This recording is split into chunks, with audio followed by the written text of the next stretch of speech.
We're the team from Queens, and we're going to be talking about the Novopay Payroll system today. My name is Haley, and this is my teammates. This is Vanessa, Madeline, and William. So thank you for having us. So just to start, the client for this project is the New Zealand Ministry of Education, and they're the primary source of payroll for all teachers and school staff in New Zealand. In 2003, the ministry proposed an upgrade to their old system, which was designed by Datacom's payroll systems. The new system needed to be able to increase efficiency through automation, improve accuracy and consistency for the user, and implement modern technology, as well as include an online accessibility for the users. The vendor is Talent2, which was formed in 2003 to offer modernized human resources and recruitment services. Jeff Morgan and Andrew Banks founded the firm after about 20 years of human resources and recruitment services experience. The focus of Talent2 is on payroll and recruitment management. So in the bidding process, the current payroll provider, Datacom, proposed an upgrade to their existing system. Talent2 proposed to redesign the entire system. The Datacom's upgrade was actually $20 million cheaper than Talent2's proposal, but the ministry felt that the upgrade involved too much technological risk, so Talent2 was selected as the vendor. The initial intent was to purchase software licenses and hardware from Talent2, but after reevaluating this intent, the ministry fell back on a full business process outsourcing approach where the one vendor would have full responsibility for providing the entire system. And because of this switch, the vendors were asked to rebid, and Talent2 was selected again as the vendor. So as Vanessa said, the switch to a BPO structure for the business was the first change that didn't involve proper plans for change management. So this sort of foreshadowed the rest of the project, where accumulating requirements from past the system launch date resulted in a deviation from the original project objective. So there was no detailed documentation or change management plan set in place to control changes to the system requirements, and therefore the end result did not match the original vision outlined by the ministry. So the lesson learned here is to create a detailed change management plan and to refer to it regularly throughout the project. The change management plan needs to be approved by all the leaders of the ministry as well as the vendor, and it needs to be brought forward in all discussions involving additions to the requirements and changes to the initial vision of the project. Additionally, gradual and uncontrolled changes to the scope resulted in an end product that did not align with the original business case as presented by the ministry. The key issue here is that a snowball effect of requirements created a highly complex and unmanageable project, and the project managers were unable to trace the direction of their project because of a lack of a solid business case. Therefore, the lesson is to develop an accessible and fixed business case that can be used to gauge the successes and failures of the project, and needs to be referred to throughout the entire life cycle of the project. So in regards to scope, the scope was never clearly defined or understood. The key issue was that the project was disorganized and many needs were not met. The ministry wanted to deliver a modern payroll system, but the features and requirements of it were never explicitly set out or stated from the beginning. So many needs were not met from the users. The design and development of the project all were occurring in parallel, and Talent2 had difficulty understanding what was expected of them because there were no initial requirements to follow. There were collective agreements over changes and other details, but these were never documented. And because of all these changes and lack of documentation, Talent2 struggled to deliver what the ministry wanted from the system. So the lesson here is to clearly identify the boundaries of the projects and implement formal scope change requests. So the schedule of the project was supposed to be due in March 2009, but it was actually not done until almost a full year later in January 2010. Although there were milestones set in place within the schedule, they were not enforced.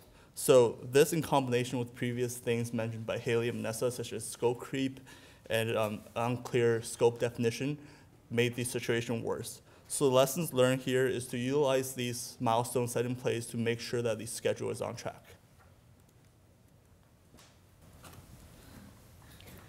So the stakeholders were never clearly assessed or defined at any point in the project. The key issue was that key parties were excluded from project planning, and activities led to more requirements being needed to be added, specifically from teachers and staff. In the past, the schools had direct contact with the provider to align their needs with what the system was being made to do. But in this case, the ministry failed to involve the users in the new online system. As a result, the users had very little say in the project. They even had very little knowledge about what was going on. So in the future, it's key to create a stakeholder management plan that addresses who the stakeholders are, what their responsibilities are, and to also use a power interest grid to manage stakeholders accordingly. Okay, so the procurement process was actually fair according to PricewaterhouseCoopers, who's a third-party consultant that was brought in for various reasons on the project. However, the ministry didn't perform a background check at all on their vendors. Had they done this, they would have found that Talent 2 was founded in 2003, which is the same year they were awarded the bid. And they would have found that they had no prior experience with an IT project of such a magnitude. The ministry then might have chosen a different vendor or a different course of action. So it's really, really important to confirm that the people who will be completing your project have the experience and the skills necessary, and they understand how complex the project could get in the worst case scenario in order to be able to handle it. Also, in the procurement, the contract was very poorly organized, and it kept getting amended and added to, and in the end there were over 40 documents that just snowballed, and people had no idea what was going on or what their responsibilities were, which was a very important issue. At one point, Talent 2 was actually in breach of their contract because of all the scheduling issues. They were really, really far behind schedule. The ministry called them out on this.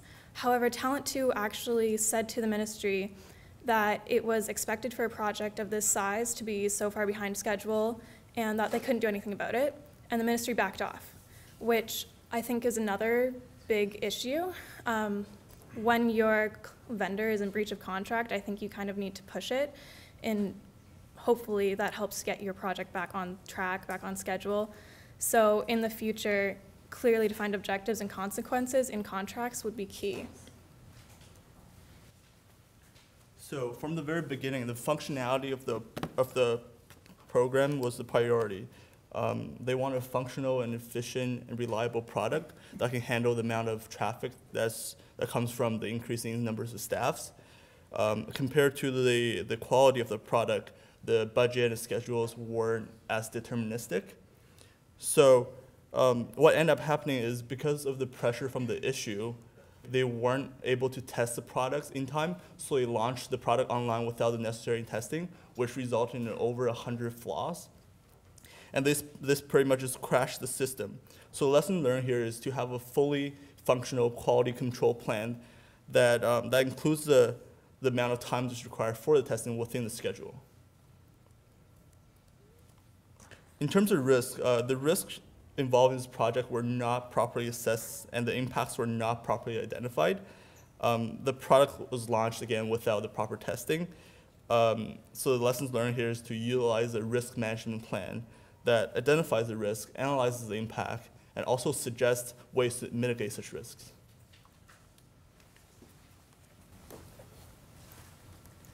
So as we mentioned before, there was poor scope definition and poor project planning, and this resulted in requirements being added throughout the project, which in turn increased the project costs. The project ended up being $25 million over budget after 10 years. And for the future, it's key to ensure that project requirements are understood to avoid crashing or incurring unplanned costs. So as it became clear that Talent 2 wasn't going to be able to deliver a program of sufficient quality in their time constraints, they decided to add more resources to their team. So in replacing their project manager and hiring new workers to the project team, they hoped to increase the productivity. But what really happened was there was a high turnover rate on the project, and there were a lot of employees that were not orientated with the project goals and where its path was going. So there were a lot of people with no idea what their roles and responsibilities in the project were, which created a lot of confusion. So the lesson learned here is to use proper documentation, such as progress reports, to create an orientation booklet for new teammates to ensure that all members of the project team understand the project and its goals and understand their roles and responsibilities within the project. Okay, so communication is another key area, which there were just a lot of issues with this project. First of all, the ministry, they involved third parties quite often actually throughout the project. However, they didn't act on or listen to any of the advice they received. So at one point, well, many points, they were told that it was off track, off schedule, they didn't know what was going on, and the ministry said, oh, it's fine, it's fine. They also, when asked by anybody else, like the media or anybody, they just said, oh no, the project's going great, it's great, it'll be done, it'll be fantastic. This is not something you should do. So because nobody's advice was being listened to, employees stopped speaking up about issues and concerns, and as William said, there were 147 errors and 3 different parties knew about these errors and they all agreed to launch it anyway. Because nobody felt that they would be heard if they said not to launch it. And so in the future, employees need to have a safe environment where they can feel free to speak up about such concerns, and critical decisions should really take the advice of the experts, because that's what they're there for. Along with this, Talent 2 and the ministry had a very odd agreement, in my opinion.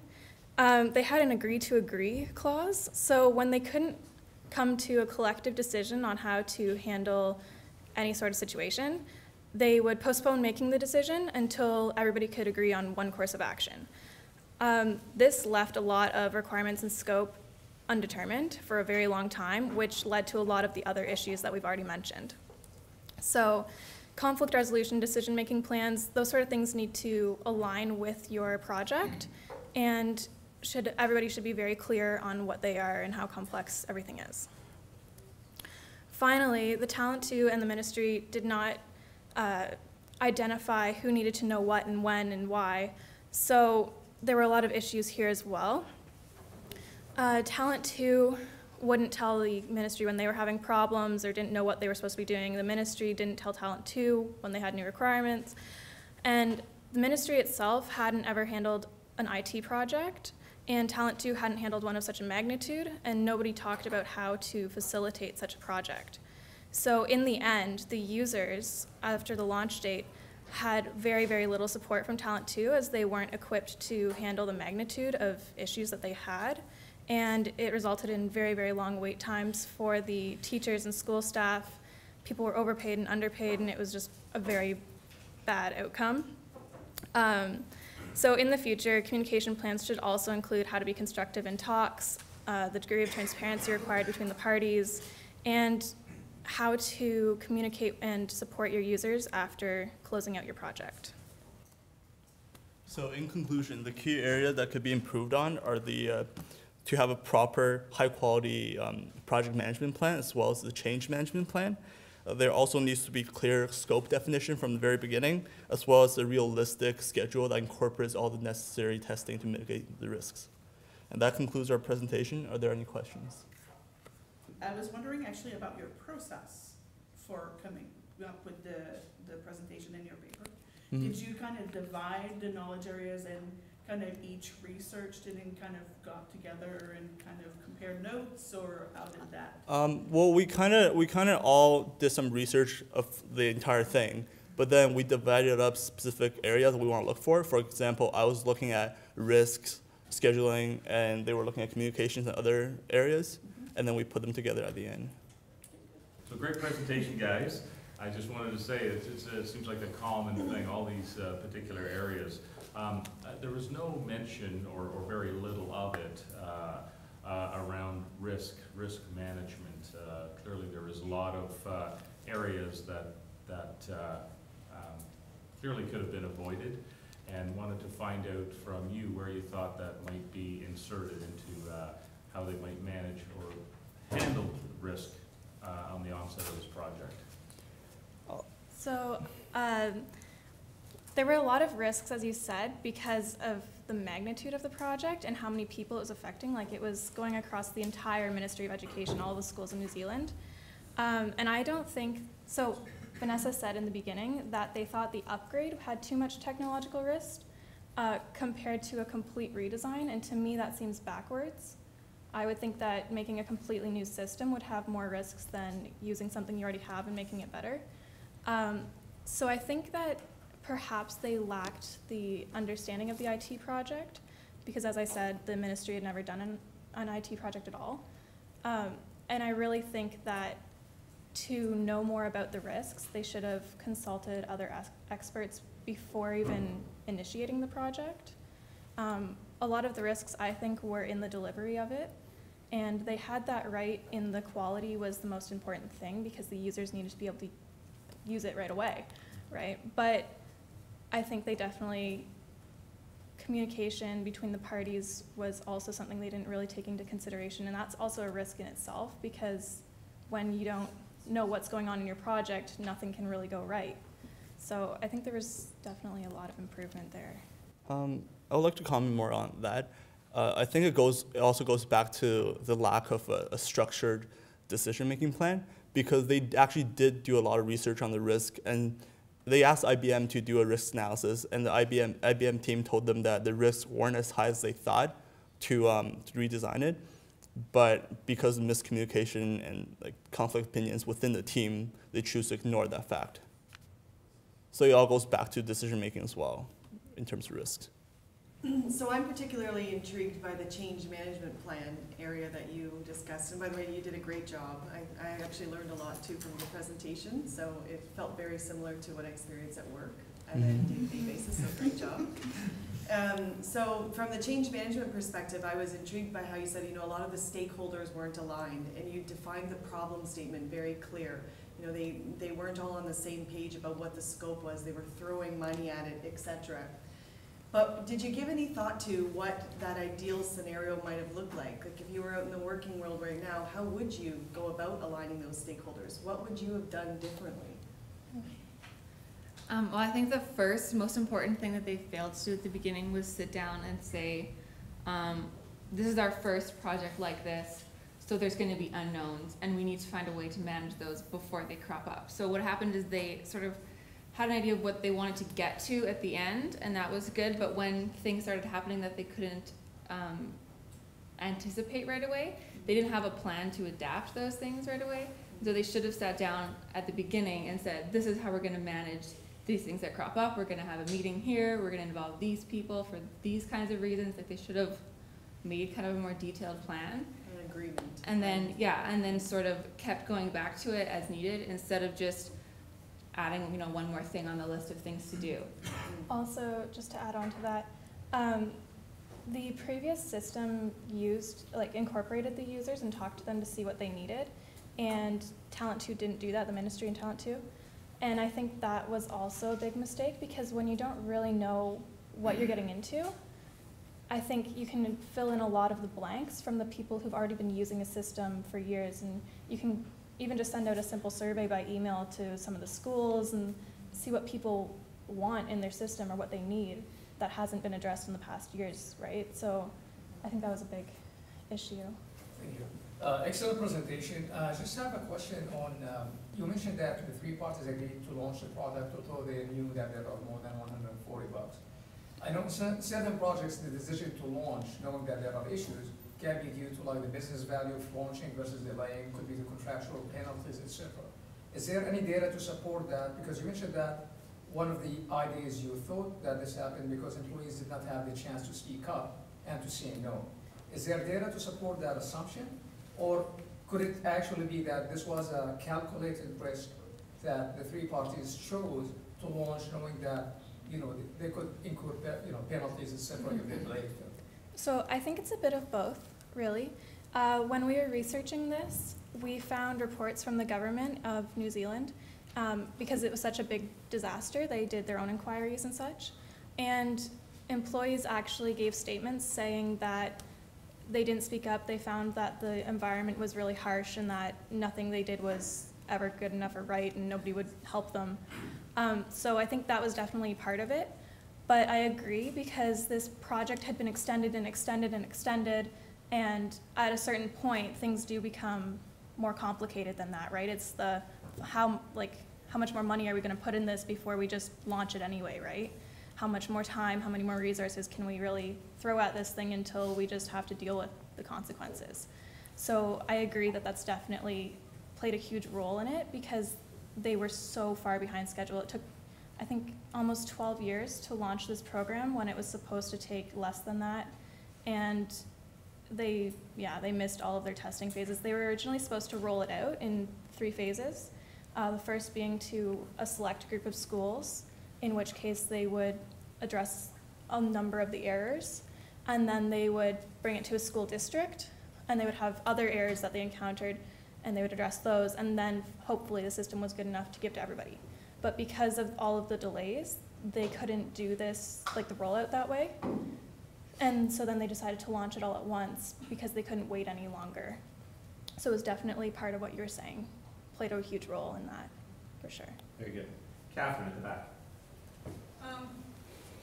It seems to me that many of the problems that they encountered were because they couldn't clearly define all of the requirements up front in their business case. And when you made the comment that they were missing deliverables, they were over budget, etc., it seems to me that the crux of the issue is that they used a waterfall life cycle, whereas for a project that is very large and chaotic, has lots of change, lots of complexity, to me that description implies that they should have considered using an agile or a predictive type of life cycle. Can you comment on that at all? Right, I think you're absolutely right. I think that the problem there is that this is a relatively new company that's just, as we said, formed the year that they won the bid, and they probably wanted to make a show of being able to adapt and take on big projects and not wanting to ask for too much help. There was an incident where Datacom, the previous software developer for the old system, offered to provide help for Talent 2, and they absolutely refused. So I think that there was some issue there with being new and wanting to impress, and so not doing the research and not fully understanding like the span of the project. And you guys did a really great presentation. Thank you. Thank you. Don't try to bias the judges. Yeah. I just have to have a sense of the timing, because when the business case being delivered or started, when they started the project and when they delivered, and what's the status now? Is the project in production? Is it working, or they just give it up? Okay, so the project was initiated in 2003. That's when the bid went out to the different vendors. Okay. So the business case was started just before that, I think a year before that, if I'm not mistaken. And I think it rolled out in 2012. Yeah. So it was about 11 years in the making. And it is closed now. They have dealt with the repercussions for the last 4 years, I guess, and 3 years. However, it took them a very, very long time. I know like certain staff were paid for working the same day at 2 different schools across the country. There were such privacy leaks that a school who didn't even employ, like if they employed William, they could pay William even though he wasn't working at their school, and it was just very bad that way, and so it took them a long time to kind of recover from that. But the government inquiries on the project are done now, and I'm pretty sure it's up and functioning as best as it can be. Talent 2, funny enough, was chosen by the same ministry, not the Ministry of Education, but the government of New Zealand, to do a payroll management project for the postal workers there in 2011, and it went just as poorly. Well, not just as poorly, but pretty bad. So there was a lot of backlash from that too, because people were kind of curious as to why the government proceeded to hire the same people. If somebody has a burning question they really want to ask, I'll let one more. Okay. Just one thing, that it might be a cultural issue is that need to be added in lesson learned, because if it was a business project, we might not wait for 11 years to destroy all the budget and everything. Yes. We have to see that how the money is being spent, because it is not their money. So that is one of the cultural issues I think that I see. To me, I probably would have done an inquiry of my own had I been heading this project or on one of the teams, and kind of been wondering after 5 years, why have we gone nowhere, right? But maybe over in New Zealand it's a little different, and they just kind of went with it. And if they have the risk mitigation plans, if they have a risk plan and then mitigation plan, then they should see after 1 year, okay, yeah. I think they're. What is the next step instead of going 10 years and wasting the money? I think they're just very new at this kind of projects, and there's a lack of competency within the government itself. So, and then they also didn't hire a professional project management team for a project of such magnitude, which they should have done. Okay. Thank you very much.